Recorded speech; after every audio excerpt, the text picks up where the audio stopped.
Olá pessoal, tudo bem com vocês? Sejam todos muito bem-vindos aqui ao Clube dos Dividendos. Eu sou Bruno Mazzoni. Vídeo de hoje, curiosidade. Qual é o melhor investimento? Qual será o melhor investimento?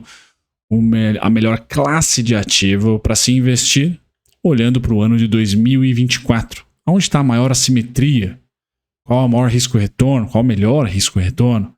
Esse vídeo aqui, pessoal, cabe dentro daquela classe de vídeos aqui do canal onde eu comento sobre curiosidades de mercado e eu vou expor para vocês algumas pautas, alguns ativos que são famosos, populares, e a gente vai começar as pautas da seguinte maneira: a rentabilidade ou retorno dos principais ativos do Ibovespa em 2023. Então a gente começa com o Ibovespa, passa pelo S&P em 2023, foco ações, tá? E as ações com maior capitalização de mercado.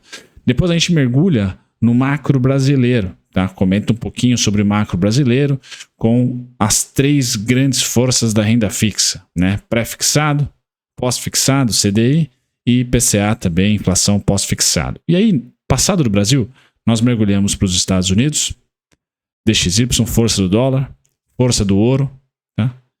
Bitcoin. E acabamos com a tese do vídeo, que é falar sobre a atividade econômica americana, um pouquinho. Fed Funds, que é a taxa de juros Selic deles, versus a curva de juros dele, que é a Treasury Yield. Tá? E, enfim, a grande assimetria para 2024, na minha opinião. Lembrando, não é uma verdade. O que eu falo nesse vídeo é uma opinião aqui sobre maiores assimetrias para 2024, ou seja, maior retorno em relação ao seu risco Sharp da vida aí para o ano de 2024. Sem mais delongas, pessoal, vou passar pelo disclaimer aqui. Essas serão as pautas do vídeo de hoje. Considere se inscrever. Já senta o seu dedo no like se você gosta do papo macroeconômico aqui no Clube dos Dividendos no YouTube. Eu sou Bruno Mazzoni, analista CNPI técnico. Vamos lá, pessoal.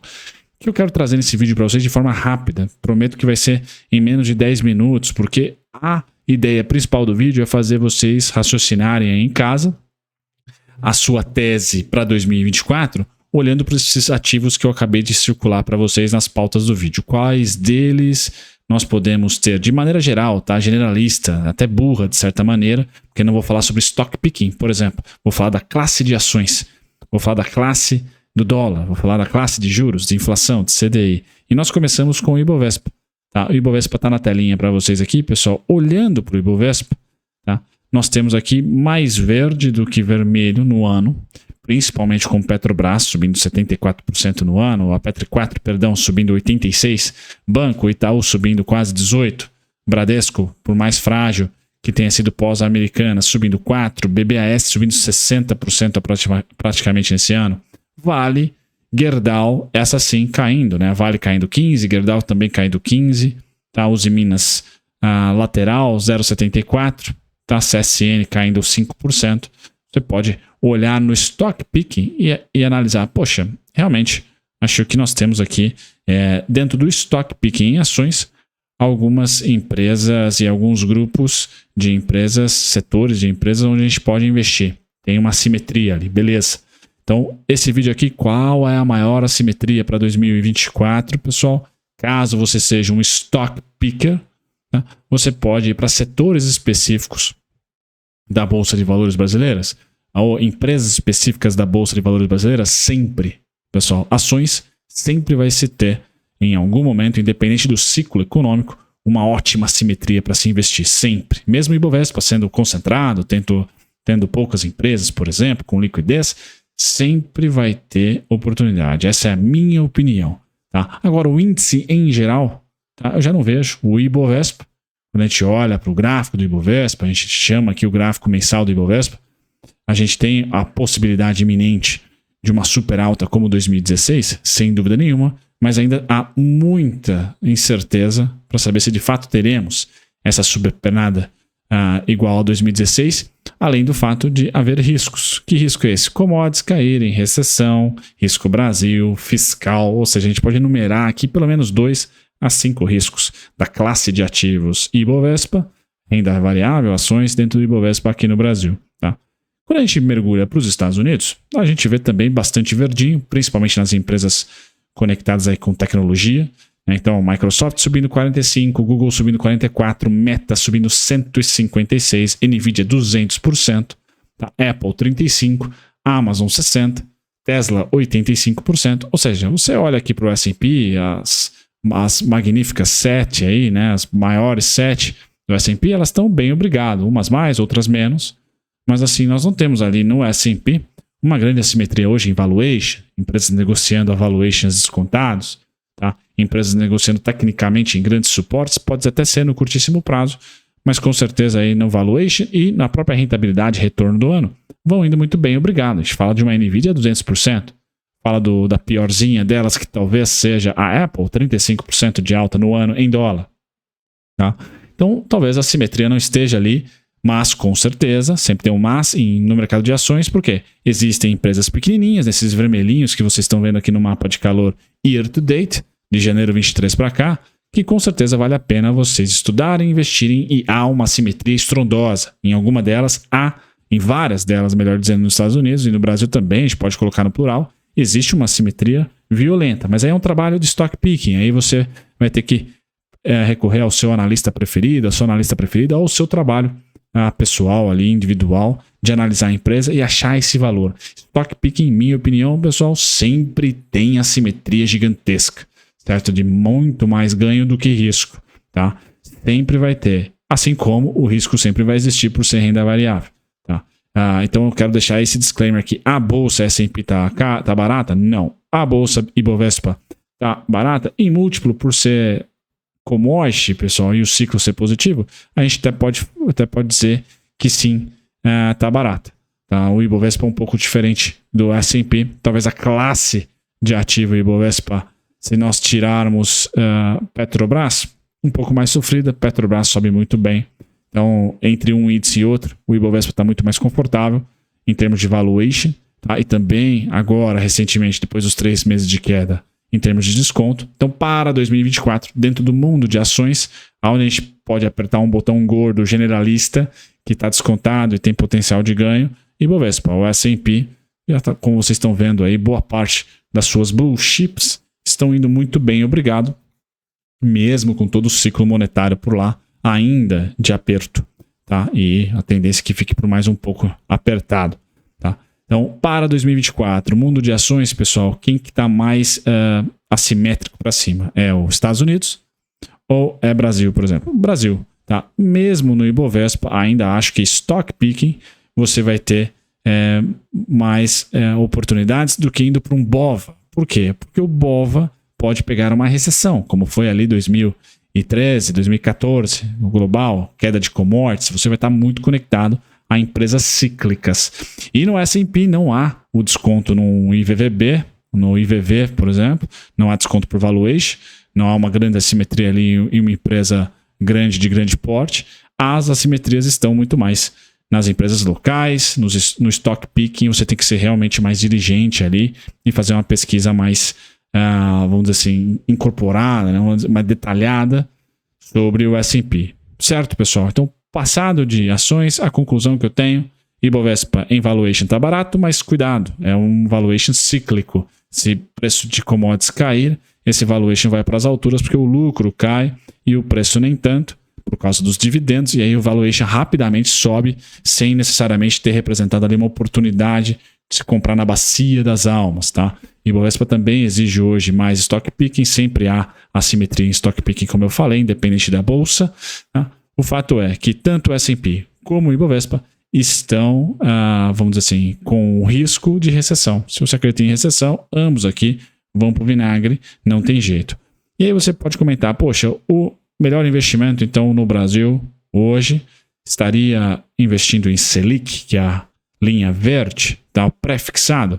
Pessoal, o pré-fixado hoje está em queda.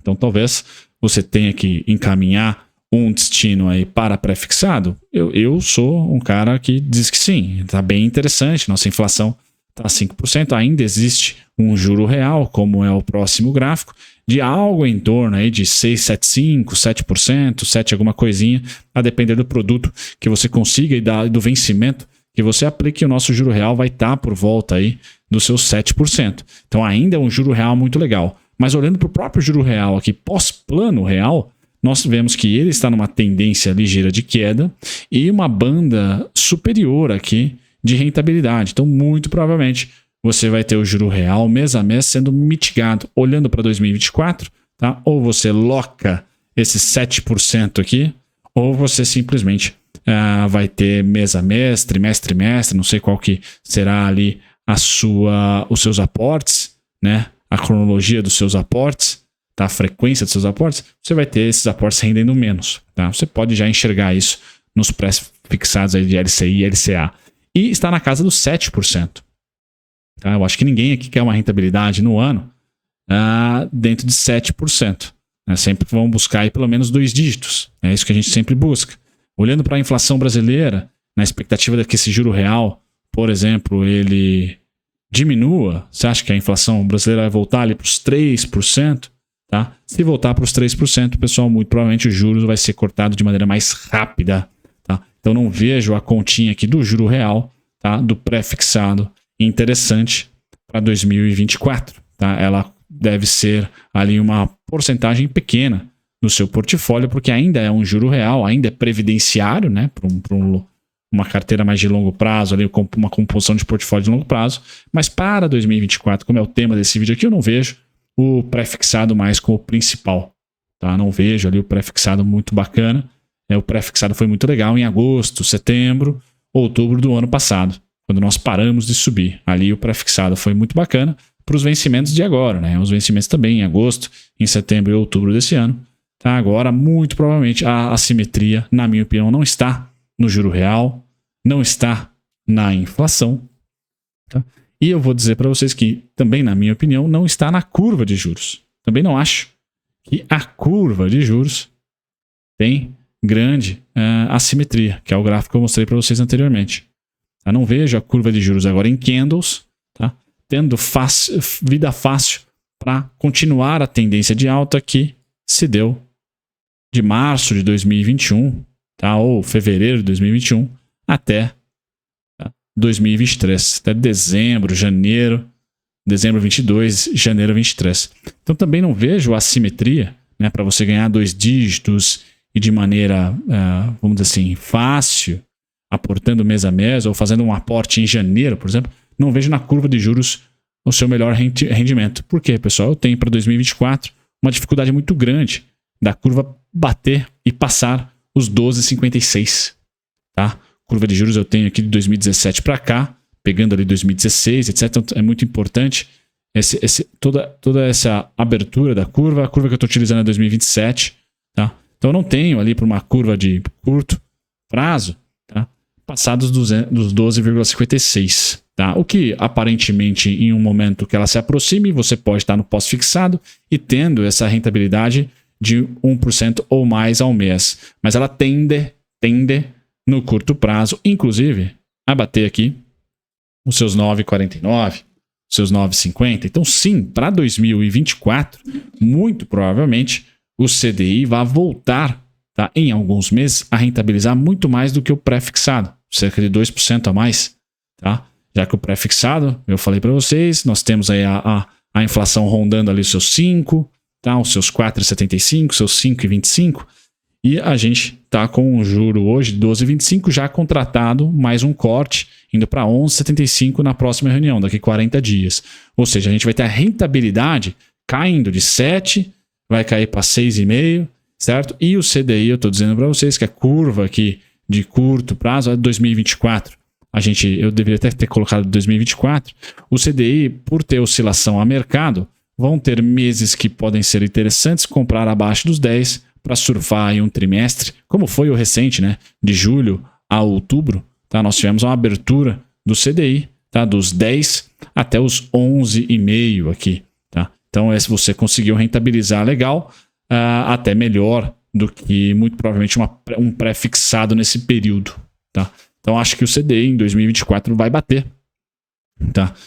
O pré-fixado, principalmente se você tiver ali um pouquinho de afinidade com o gráfico, tentar pegar uma curva que fechou muito, aplicar nela, tá? Na expectativa de uma abertura, e essa abertura para mim em 2024 vai até os 12,56. Então o CDI no seu auge de 2024, na minha opinião, vai estar ali rendendo para você 12,56, 12,56. beleza? Não vejo IPCA saindo fora dessa banda verde, não vejo nem indo para a parte superior da banda verde, até por causa da taxa de juros alta por um bom tempo, tá? E o dólar, especificamente aqui, por vários motivos, estar arrefecendo. Então vejo que a gente deve ter o juro real aí em 2024, no máximo na casa dos seus 7,5%, 7%, não chegando ali nos 9%, não chegando a bater a curva de juros de curto prazo aí, que pode ir até aos seus 12,56%. Tá? Então a simetria está mais favorável para o CDI em 2024 do que para a Selic, minha opinião. Quando a gente vai para o gringo, tá? Vale a pena investir no dólar, pessoal? Também não vejo. Vale a pena investir no dólar? Temos eleição por lá, ano que vem temos uma dívida estratosférica, eleição, como eu falei, tá? E um momento técnico aqui não tão favorável assim para uma corrida do dólar. O meu cenário para o dólar é que ele tem ali um 2011 a 2015, um 2017 a 2020 pré-pandemia, tá? Ou seja, a lateralização. Ele lateralize aqui, tá? Por um período que a gente pode talvez até colocar 2024 como um todo. O DXY, então, não tendo uma oscilação ali de tendência, não sendo, portanto, na minha opinião, o melhor investimento ali, você comprar um dólar versus o euro. Eu não vejo o ano inteiro ele conseguindo performar, tá, super bem. Então não estaria ali na melhor das assimetrias. Por quê, pessoal? Porque temos eleição na terra do Tio Sam, temos uma atividade econômica que já dá sinal de estabilização. Então eu não vejo atividade econômica ou moeda se performando bem o ano inteiro, o ano que vem. Tá? Não vejo nem emergente e nem os desenvolvidos. Tá? Aí a gente passa para um próximo ativo, o ouro. Vale a pena? O ouro sim. Né? O ouro está com uma carinha aqui de um ciclo super comprador, aquecendo. Tá? Então ele está cozinhando, esse é o gráfico do ouro, ele está cozinhando aqui mais um ciclo de alta. Me parece que é esse o cozinhar do ouro. Então em algum momento a gente pode ter, via fluxo de Banco Central, via recessão global, o ouro ganhando mais uma pernada de alta. Então o ouro sim tem uma simetria técnica aqui de gráfico positiva, tá? Com muito mais cara de continuidade de alta do que reversão para baixo. Tá? E caso nós tenhamos aí uma recessão, seja nos Estados Unidos, ou seja no bloco europeu, ou nos emergentes, tá? O ouro com certeza vai ganhar cada vez mais protagonismo, principalmente no curto prazo e no começo da recessão. Tá? Assim como foi ali pós-2008, o pós-2020, nós tivemos um pequeno rally. Tá? Esse rally pode voltar exatamente em 2023, e aí, 2024, perdão. E aí você, posicionado em ouro, provavelmente vai ter ali se não todos os meses de 2024, boa parte de 2024, esse ouro se mantendo aquecido. Tá? Qual que é o perigo do ouro? É se o mundo tiver um pouso suave. Tá? A gente não tiver nenhum tipo de recessão, seja de um trimestre ou 2 trimestres, o ouro não vai performar bem. Quem vai performar bem vai ser as ações, quem vai performar bem vai ser outras classes de ativo e não o ouro. Então não vejo o ouro, tem esse problema, tem esse risco para o ouro, tá? Da gente não pousar ou se pousar ter um pouso suave na economia. Tá? É por isso que o ouro está cozinhando, por sinal. Tá? Está só esperando ali uma fragilidade econômica um pouco mais veemente para ter um super spike, né? Uma super alta. Essa seria a minha opinião. Esse gráfico é de 2000 para cá. Tá? Então vejam que caso tenhamos um ciclo forte de commodities, tá? O ouro também deve se beneficiar, assim como se beneficiou em todo o ciclo de forte alta das commodities. Então, ouro, pessoal, é um pouco menos arriscado que a emergente, mas também surfa, tá? a alta de commodities que os emergentes surfam. Tá? Então é mais defensivo, por exemplo, que um ETF de emergentes, principalmente de 2000 para cá, e 2008 para cá, que a gente mais ou menos tem a mesma política monetária fiscal. BTC, pessoal, Bitcoin é um bom investimento? Olha, vejo que ele está indo muito bem, mas já não está descontado. Tá? O desconto para mim no Bitcoin nem aconteceu. No meu ver aqui, o desconto estaria na casa dos 13 mil e pouquinho e não chegou lá. Chegou muito próximo, pessoal, mas não tocou. Mas o Bitcoin também, como proteção de capital, tá? É um cara interessante. Eu só vejo ele em novembro, tá? Finalzinho de 2023, em uma região de não desconto. Então tem que tomar muito cuidado, porque já não está ali nem descontado, nem próximo do desconto. E, na verdade, está muito próximo de resistência, aqui em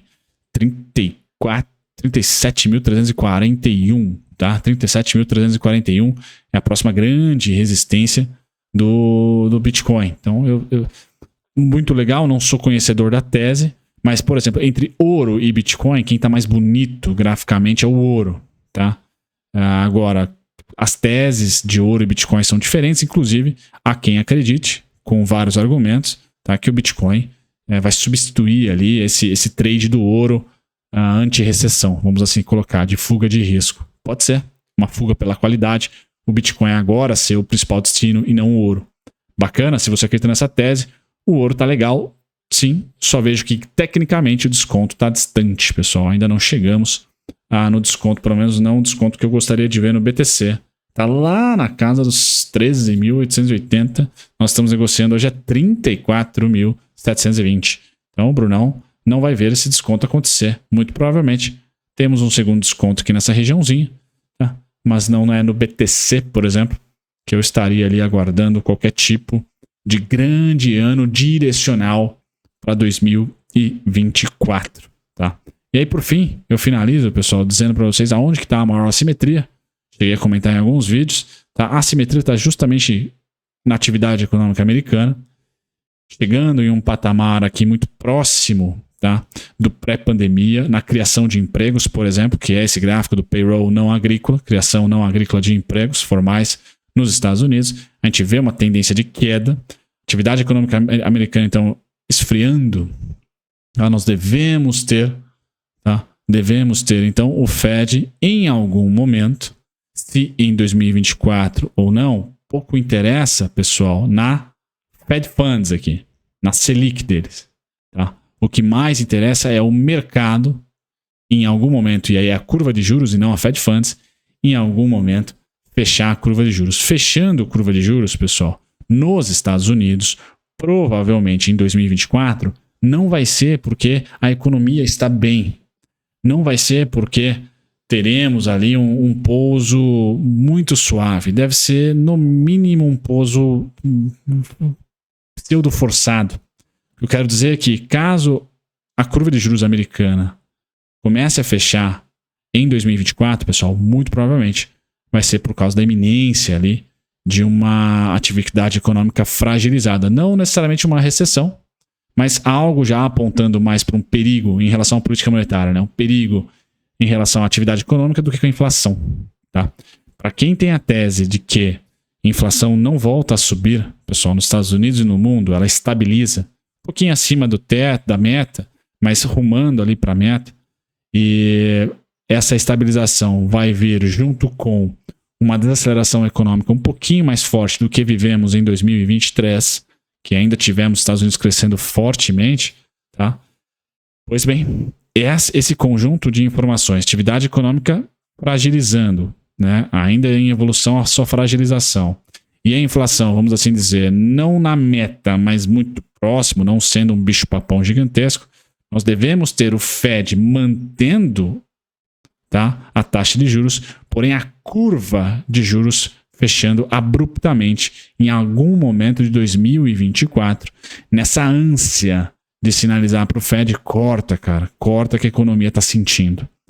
Quem tem essa expectativa, que não veremos uma recessão na economia real, mas veremos uma recessão assim, precificada nos mercados, ou seja, a curva de juros fechando e a Fed Funds se mantendo, tá, inalterada por um tempo, pois bem, pessoal, a gente pode ter esse cenário acontecendo em 2024, tá? Esse gráfico aí remete de 2000 para cá. Vocês podem perceber que a política do Fed foi, assim como a brasileira, né, de corte de juros, tá? E nesse momento, 2023, nós temos o primeiro sinal de problema, tá? Por quê? Porque pela primeira vez a Fed Funds, dentro dos seus principais picos, que foi 2000, 2006, tá?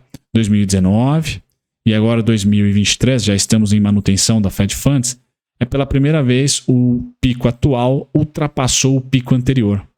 Então o pico de 2000 foi mais alto que 2006, que foi mais alto que 2019, da linha vermelha, que é a taxa básica de juros deles, tá? Em candles, tá? A curva de juros. E em 2023 é a primeira vez onde o pico do Fed atual é maior do que o anterior, tá? Aqui eu quero mostrar um contra-argumento ao próximo gráfico que eu vou falar, que é bonds versus yields. Tá? Se você está achando que vamos por uma era, tá, de juro alto por mais tempo, porque a política monetária, por diversos fatores, seja da inteligência artificial, a produtividade aumentando por qualquer outro motivo no mundo inteiro, pessoal, e aí as taxas de juros vão ter que ser altas por mais tempo e altas com relação a 2023, ou seja, 5% vai ser ali por muito tempo, mais do que um ano, mais do que 2 anos, pessoal. Essa tese, tá, ela é contrária à superassimetria que eu falo no último slide do vídeo, que é você olhar para os bonds versus os rendimentos dos juros. Tá? Então, os Treasury Yields podem fechar muito no ano que vem, com medo de uma recessão, e o Fed lentamente, por ser lento naturalmente, não vai cortar juros tão rápido. Tá? E aí o mercado vai ter uma oportunidade, enquanto na economia real a gente ainda vai ver um Fed Funds estável. E com a curva de juros fechando, por mais que a Fed Funds continue inalterada, os bonds vão subir. E aí você pode ter ETF TLT, como é o caso que eu estou mostrando para vocês aqui, ou simplesmente investir em tesouro direto americano, com essa expectativa de ganhar no carrego, né, a rentabilidade de 4,5%, 4,25%, 5%. Tá? E quando começar a cortar juros de fato, você vai ganhar também capital, porque o seu bond vai valer mais, seu valor de face vai valer mais. Então essa para mim é a maior assimetria para 2024, é essa boca de jacaré entre bonds, tá, que por sinal receberam um baita no volumão na última semana, fechamento de outubro, tá, e os yields. Tá? Esses yields, pessoal, é curva de juros, tá? Por isso que eu coloquei aqui para vocês Fed versus Wall Street, por quê? Esses yields, né, a parte de candle aqui, ó, quem precifica é o mercado, não é o FONC. No caso da nossa curva de juros, não é o Copom. Então nós podemos ter ano que vem, e essa é a principal assimetria, a curva fechando, mesmo a Fed Funds continuando inaterada. Então deixa eu mudar aqui. A curva em azul fechando. Opa, azul, Bruno. A curva em azul fechando, mesmo com a Fed Funds se mantendo inalterada. Quem tem esse cenário, tá, que a curva fecha pra caramba, igual aconteceu aqui em 2007, a curva começou a fechar sem parar, e aí veio também o fechamento do Fed Funds porque teve a crise de 2008. Tá? Se você acredita num cenário de crise, tá, ou num cenário sem crise, mas que a curva fecha, tá, por imaginar e especular uma crise, pois bem, os bonds vão subir muito o valor de face. E aí você tem o ETF, TLT, por exemplo, ou simplesmente você aportar aí em algo que é sem risco, não está conectado com commodities, não está conectado com nada, tá? Eles têm a impressora, você tem um ativo aí sem risco para rentabilizar bastante a sua carteira em 2024. Porque nesse cenário aqui, pessoal, ninguém consegue retorno em um primeiro momento, nem ouro. Em um segundo momento, o ouro se recupera, mas em um primeiro momento, você só vai ter bonds. Tá? Só vai ter bonds ali. Porque a curva de juros vai fechar e a Selic e a Fed Funds vai fechar. Na expectativa de precisar estimular a economia. Certo, pessoal? Eu, pessoalmente, acredito que os Estados Unidos não voltam a ter juros a zero, tá? 0,0, porque lá é o intervalo, tá? Então 0,06, 0,08, não acredito que isso vai voltar, mas eu acredito sim que o Fed deve, muito provavelmente, tá? Os juros americanos, muito provavelmente, devem atingir pelo menos aqui o nível de 2019. Tá? 2019, o último pico. Tá? O último pico do vermelho. Estou falando de 2,4, o intervalo de 2,25, 2,50 ou 2,50, 2,75. Tá? Deve ser a taxa de juros do Fed. Tá? Neutra. Pensando em 2024, 25, 26. Com isso, como nós estamos hoje, tá, a 5,35, no intervalo de 5,5 ali, para o Fed, pessoal, nós estamos falando aí de 100%. Perdão, 100%. Estamos falando de 50%. Tá? 50% de especulação de queda, 50% de ganho, então, nos seus bonds. 50%, finaliza o vídeo aqui, né? Pode ser no seu TLT, no seu Tesouro Americano, etc., 50% me parece vai bater emergentes, ações, vai bater S&P, ações, deve bater ouro, deve bater dólar, deve bater Bitcoin, deve bater todo o resto. Então finalizo o vídeo para vocês aqui, 30 minutos de vídeo, me perdoem, dizendo, caso esse cenário se concretize, pessoal, via a análise técnica também, esse é o gráfico mais importante então do vídeo, olhando para a evolução das Fed Funds, tá? Fed Funds tem aqui, no meu ver, pelo menos 50% para ser cortada, tá? E esse 50% de corte, diferentemente do nosso aqui, Ibovespa, que quando vê taxa de juros cortar é bom para as ações, para eles não devem ser muito, tá?